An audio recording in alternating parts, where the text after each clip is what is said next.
Hong Kong, one of the busiest cities in the world. Thanks to top-notch infrastructures and transport network, traveling in the city is a stress-free experience. In support of future development, the Tuen Mun Chek Lap Kok link is constructed to connect Northwest New Territories with the Hong Kong-Zhuhai-Macau Bridge Hong Kong Port, as well as the Hong Kong International Airport and North Lantau.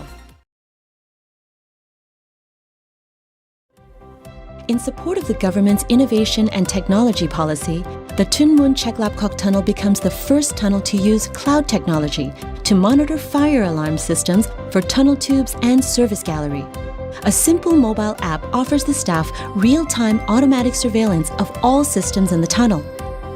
當有異常情況發生，警報系統就會即時透過手機應用程式向隧道管理人員報告，仲會顯示出發生火災嘅位置，等工作人員可以迅速咁樣作出適當嘅應變。而收集得嚟嘅預報警報數據，亦可以改良維修計劃同埋優先次序，提高設備維護嘅效率，大大減低警報系統誤鳴嘅機會。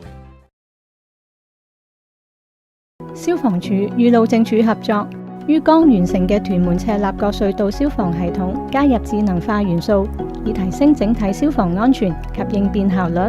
當隧道火警警報系統啟動時呢，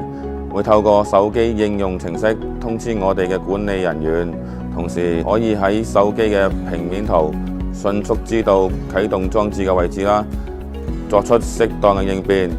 並可以將有關嘅資訊通知到達嘅消防人員，大大提升整體嘅應變效率。